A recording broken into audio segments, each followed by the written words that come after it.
untuk kita yakin bahwa seseorang memang dia kerauhan yang benar-benar tedonan dewa, itu keluar air mata, kemudian keluar ingus. Nah, ini biasanya terjadi kepada orang-orang yang seperti apa?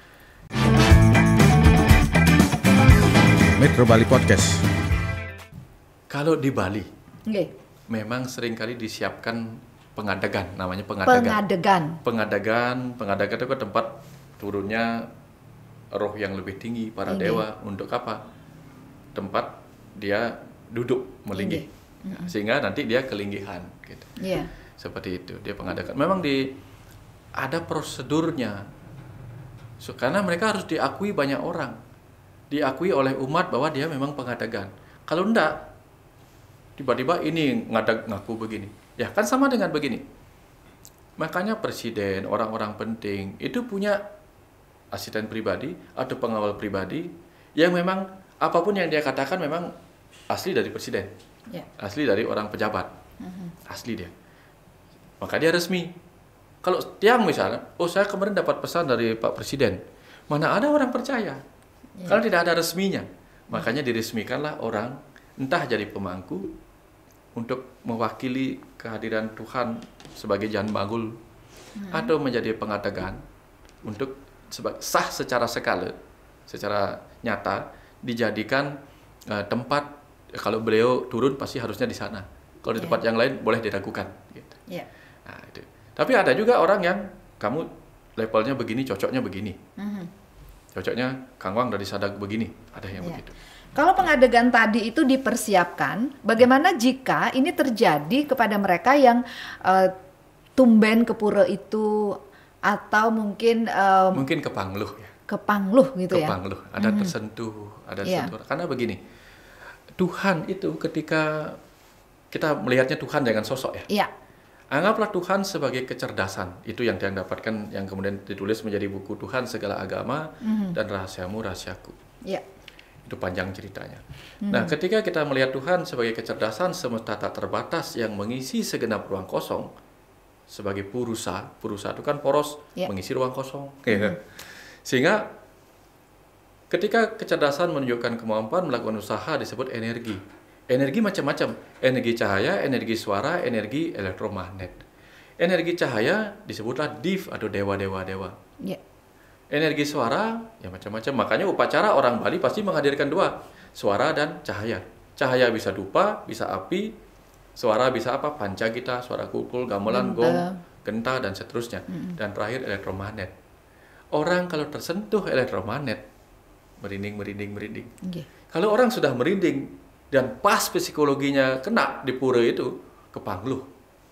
Kayak gini, nangis atau gimana. Itu hanya apa ya, kepangluh istilahnya, artinya dia apa ya, tersentuh vibrasi di tempat itu. Kalau itu dibiarkan tanpa dikendalikan, apakah mengarah ke hal yang lain? Bisa saja. Pas kalau dia kepangluh, tapi dia mempunyai basic masalah sosial, masalah psikologis, bagian itu yang tersentuh. Namanya juga energi elektromagnet. Kalau misalnya lampu yang kena medan energi jadi apa? Jadi cahaya. Kalau pas misalnya dia robot apa misalnya, robot mobil-mobilan, dia jadi mobil. Kalau dia misalnya apa tadi itu kamera, dia mendapatkan ini, dia menjadi kamera. Nah, sama. Bagian mana dalam diri kita yang tersentuh dan hidup? Karena manusia itu kan otaknya bagi 3. Human brain, mammalia brain, dan crocodile brain. Crocodile brain atau reptilian brain itu bahasa Balinya Buddha. Mammalia brain manusia, human brain dewa. Makanya manusia Bali dikatakan Buddha ya, manusia ya, dewa ya. Datang energi elektromagnet yang mana hidup. Kalau butanya reptilian brainnya hidup, crocodile brainnya hidup. Ya, apa yang terjadi? Reptilian brain, ego yang keluar.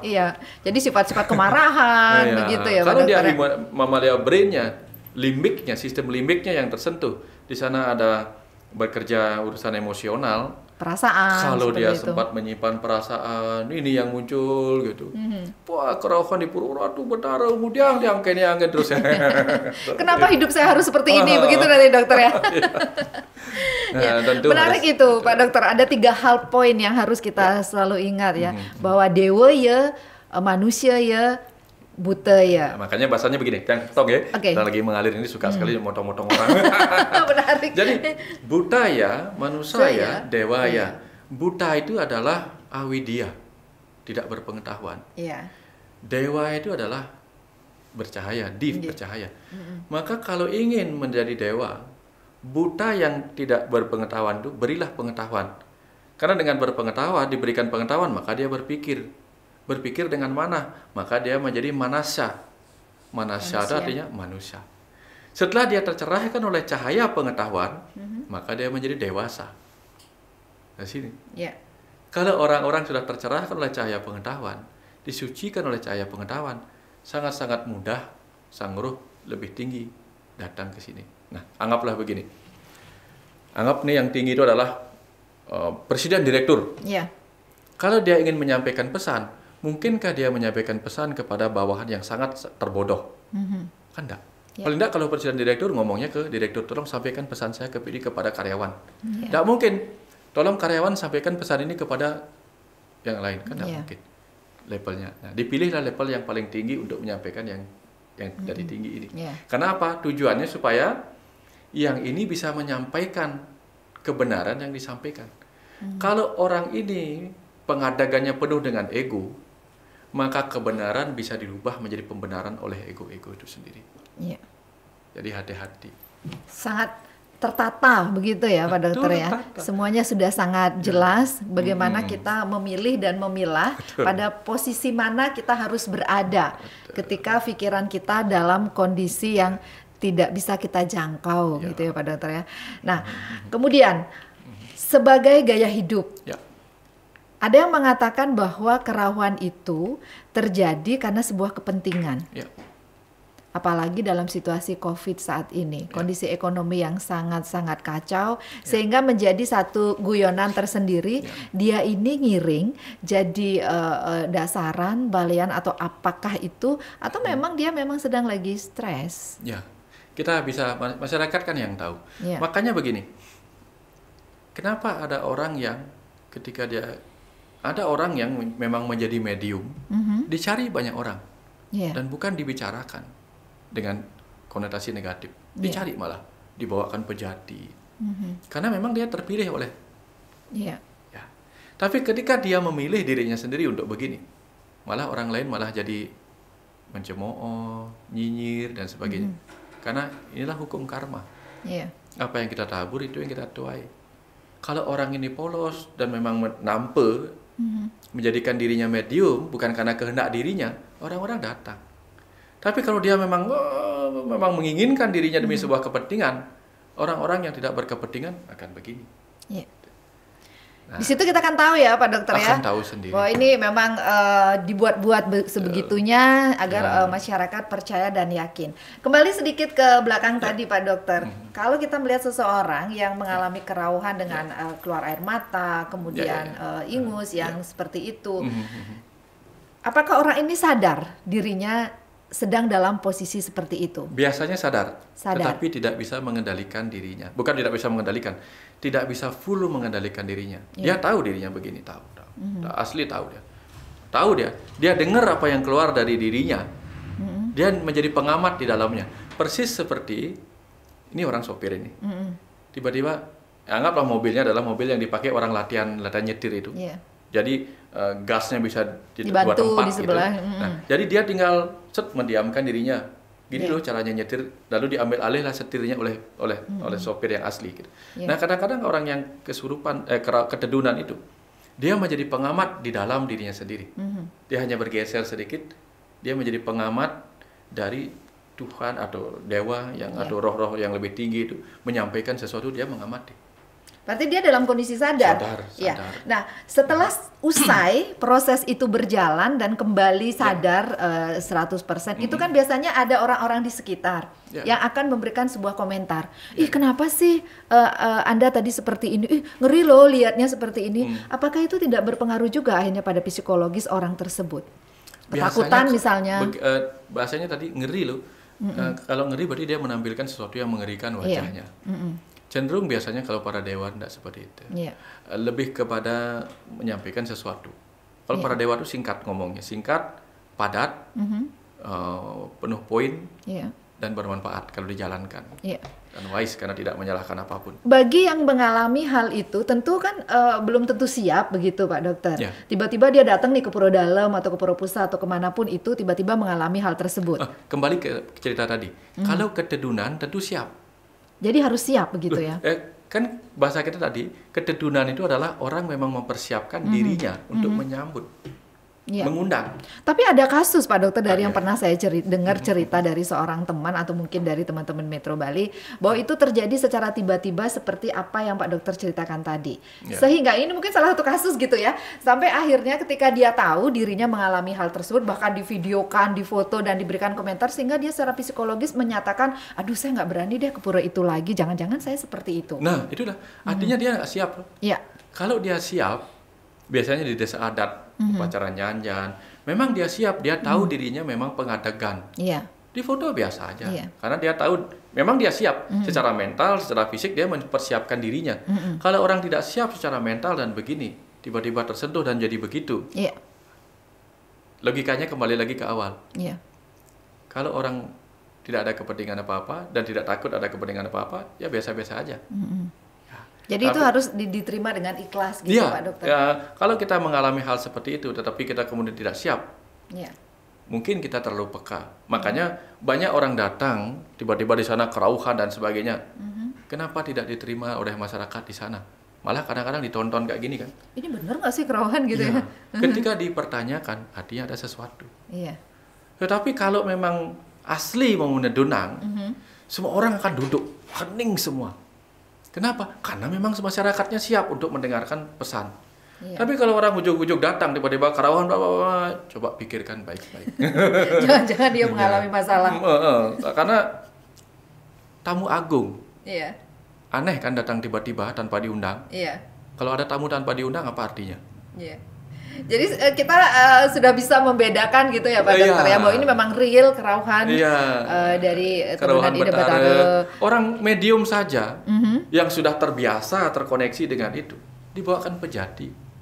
Artinya apa? Jadi-jadi kena tiang niki kena donang Ratu Batara.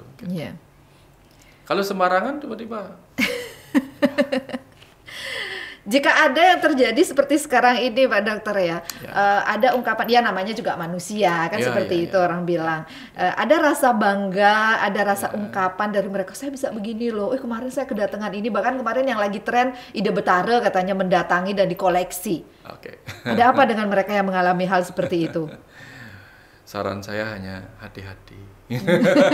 Ini jangan-jangan ada gangguan apa gitu ya? Belum tentu, belum tentu ya, belum tentu tidak. Hanya bisa dibuktikan, hanya bisa ini kalau kita melakukan pemeriksaan kebenaran itu. Karena sesuatu itu selalu punya dua. Bisa saja benar, bisa saja salah. Dan itu hanya bisa dibuktikan dengan pratyaksa, memeriksa. Tapi memeriksa jangan tadi itu ditusuk dan begini loh, kalau beda. Kalau Ida Batara yang masuk lebih ke urusan wise, bukan kewisesan. Kalau kewisesan itu energi kesaktian, bisa tak tembus dan sebagainya. Kalau wise itu dia hanya mengambil peran di sini aja. Diklik di bagian ini saja, kemudian keluar kata-kata yang wise di sininya. Ininya dia apa-apain ya kena saja. Jadi nggak ada pengaruh nih kalau orang kerauhan dibilang sakti, kalau dia ditusuk dia nggak bakalan apa-apa gitu ya Pak Dokter ya.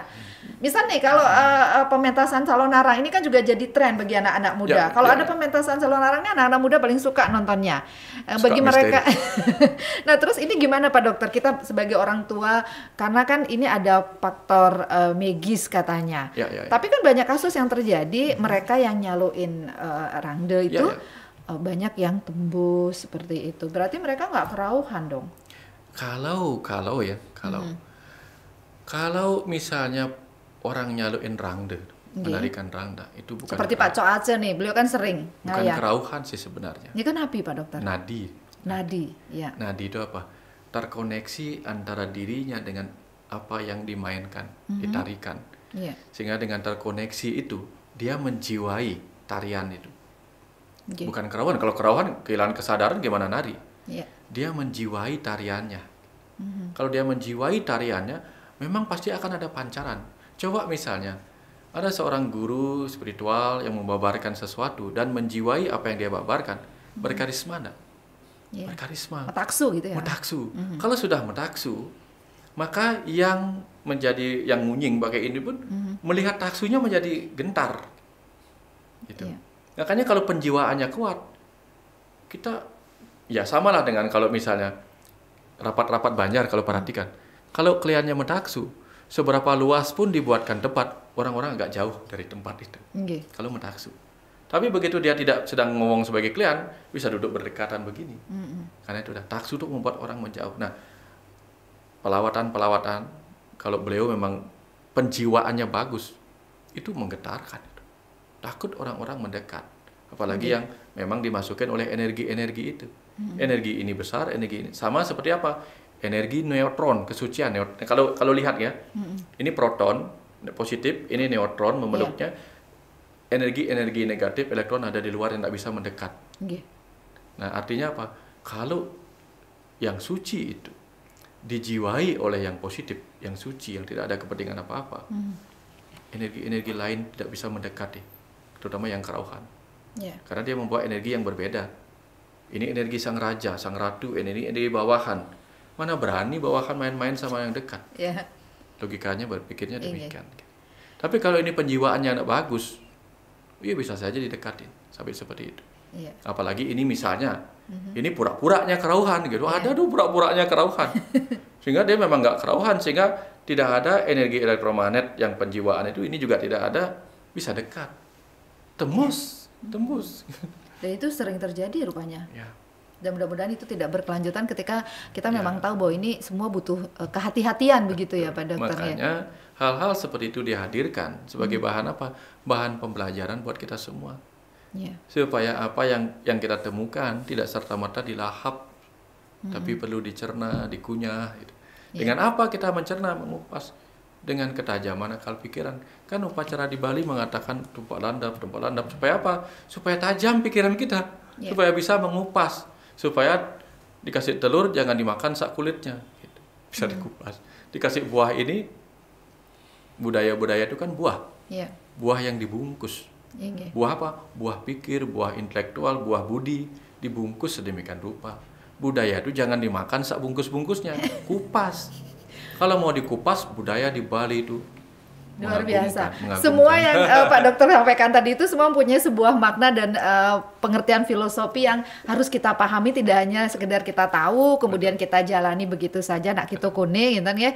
Padahal semuanya sudah begitu jelas sekali dari leluhur kita untuk memberikan hal tersebut. Dan kata Muleketo itu juga harus hati-hati. Gitu.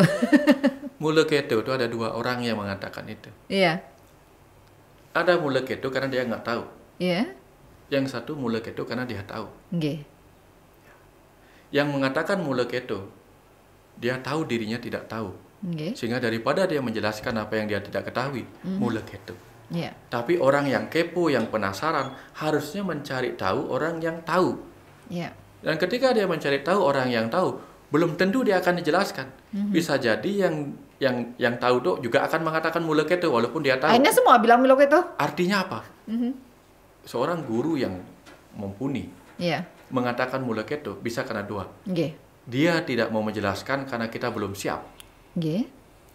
Bagaimana mungkin anak SD diberikan pengetahuan mahasiswa? Belajar dulu. Kapan murid siap? Saat itu guru datang. Orang yang memang tahu Muleketo menyembunyikan, karena bahasanya apa? Hayu pua kita warahakene. Jangan sekali-sekali membukakan pada yang tidak tahu. Bahkan Weda mengatakan, aku takut pada orang bodoh. Nanti salah tafsir. Dikasih sedikit sudah diobral.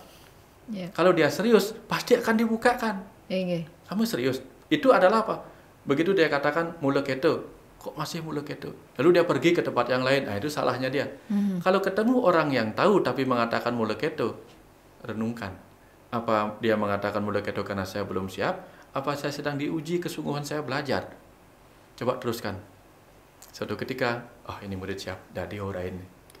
Baru mulai kedonya dibuka. Ternyata dalam proses pembelajaran itu butuh sebuah sebuah kajian yang lebih dalam lagi ya Pak Dokter. Kapan-kapan kita ngomongin mulai itu. Oke. Baik, saya tertarik dengan buku-buku karya Pak Dokter ya. Tadi ada Tuhan Segala Agama, kemudian Rahasiaku, Berguru pada Langit dan Bumi. Ini ada 2 seri juga, Pesan Langit dan Bumi Saat Semesta Bicara. Kenapa Pak Dokter menulis buku-buku ini? Ceritanya, saya dari umur 10 tahun sudah baca Bhagavad Gita. Tapi cara membaca Bhagavad Gitanya berbeda dengan orang-orang usia 10 tahun. 10 tahun. Zaman itu kan tahun 80-an. Di mana Pak Dokter dapat bukunya nih? Jangan-jangan bukunya nih penciptanya beda-beda atau penyanturnya beda. Waktu itu kan zaman itu kan apa yang jadi hiburan seorang anak ketika dia suka membaca. Zaman itu kan ada Mahabharata R.A. Kosasi. Ini zaman itu ya. Apalagi ada itu sandiwara radio. Sandiwara radio itu belum masih SMA apa itu masih belum ada. Belum ada film-filmnya. Yang ada itu adalah komik ya. Cerita bergambarnya Mahabharata R.A. Kosasi. Dia ada ketertarikan memang dengan ajaran-ajaran agama. Kemudian baca Bhagavad Gita. Waktu itu Bhagavad Gitanya karya kalau tidak salah ya. Nyoman S. Pandit kalau tidak salah. Apa yang satu lagi lupa dia. Baca di situ. Bacanya apa? Dia hanya menerjemahkan, tidak menafsirkan. Iya. Beda ya Pak Dokter ya. Menerjemahkan, menafsirkan. Kalau menafsirkan jangan-jangan tafsirannya salah. Tafsir, ada tafsiran rendah, tafsiran tinggi. Seperti yang terjadi sekarang banyak tafsiran kalau tafsirannya salah. Makanya bahasanya apa? Weda takut pada orang bodoh. Salah tafsir terjadi bias. Sehingga waktu itu diizinkan membaca buku yang hanya terjemahan. Karena membaca Bhagavad Gita versi terjemahan, banyak merenung jadinya. Banyak merenung.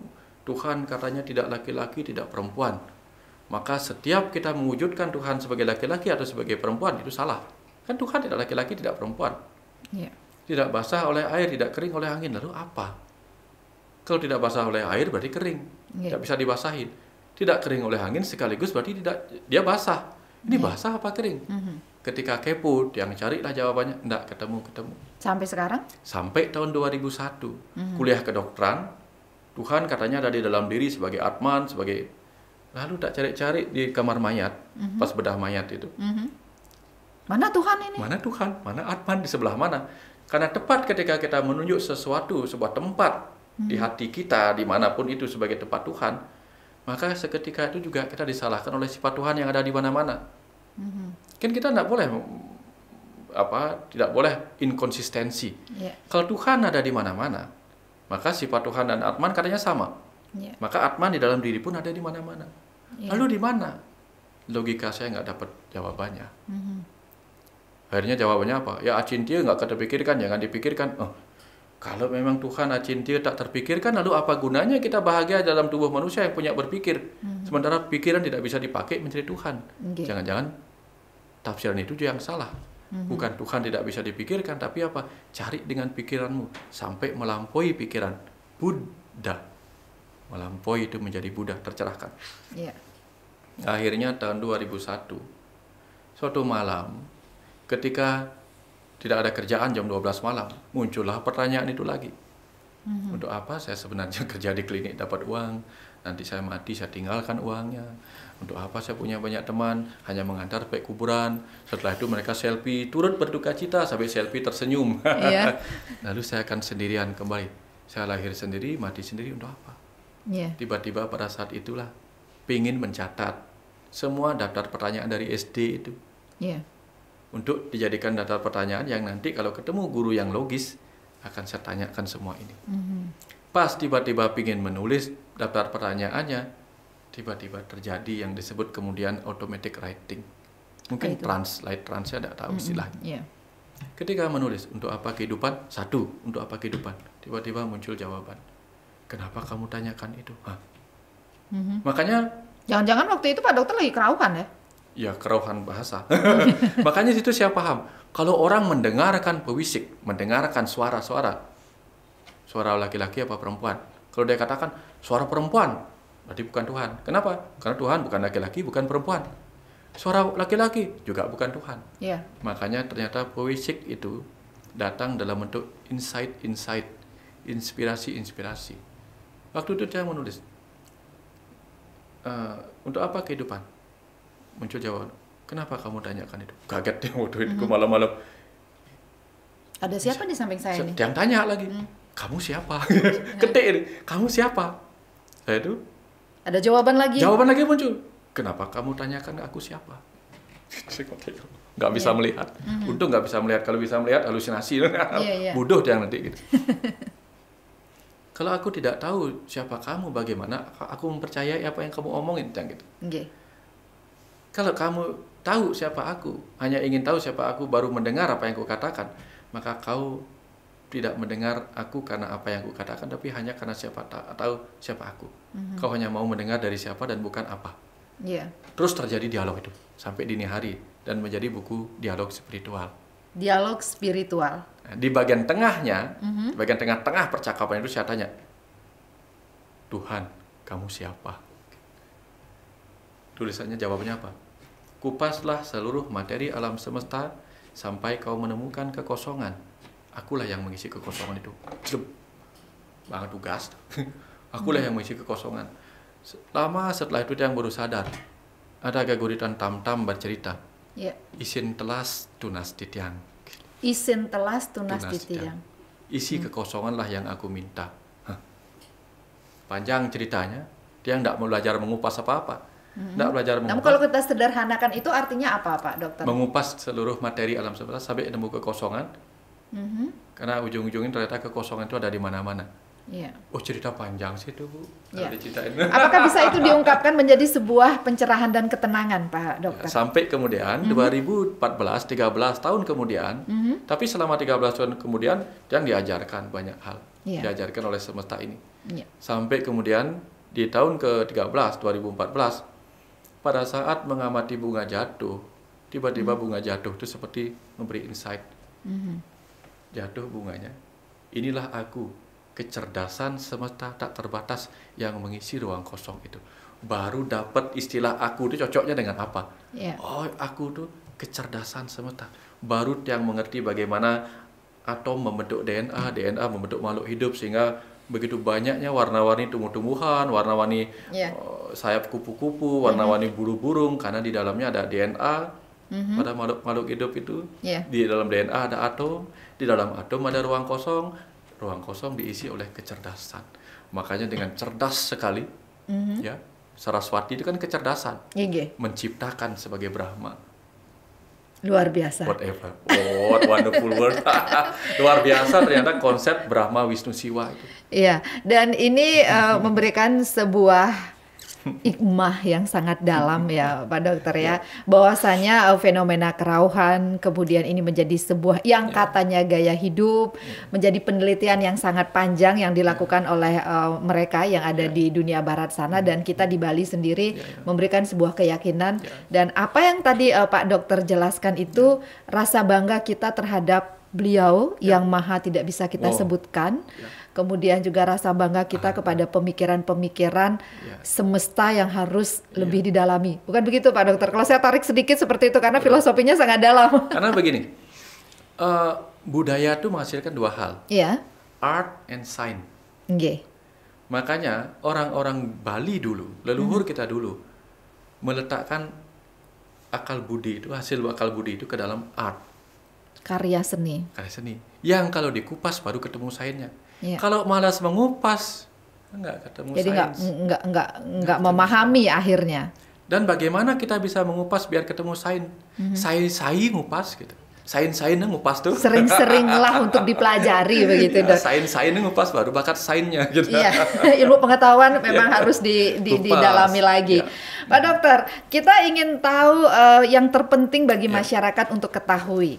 Dan jangan sampai kerauhan ini menjadi satu hal yang ditakuti nantinya dan bisa untuk dipahami lebih dalam. Silakan disampaikan pesan apa yang terpenting yang harus kita ketahui. Tentang kerauhan itu, satu, orang Bali diajarkan dualitas saput poleng. Artinya apa? Ada putih, ada hitam. Setiap kerauhan itu ada benarnya, ada salahnya.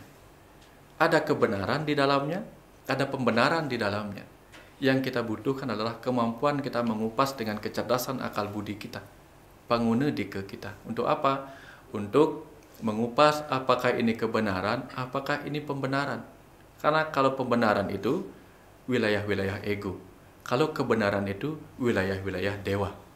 Sehingga bukan menafikan hal itu, bukan menolak kejadian itu, tapi cerdas-cerdaslah menggalinya. Karena setiap kejadian adalah pelajaran. Seperti iya, itu. Baik. Terima kasih Pak Dr. Wayan Mustika. Tetap menjaga selalu untuk mengasuh Rumah Semesta. Mudah-mudahan nanti kita bisa bertemu di sana. Dan tentu saja buat semeton kita yang hadir datang selalu mendapatkan hal-hal yang terbaik. Ya, Metro Bali Podcast, kerauhan dinyatakan sebagai fenomena. Telah kita kupas secara mendalam antara benar dan salah, benar dan pembenaran, dan rupanya kembali kepada jati diri kita. Semesta ini telah memberikan segalanya. Namun dari mana kita harus mengambil hikmah dan ketenangan dalam jiwa dan pikiran kita. Terima kasih, kita akan kembali bertemu di Metro Bali Podcast berikutnya.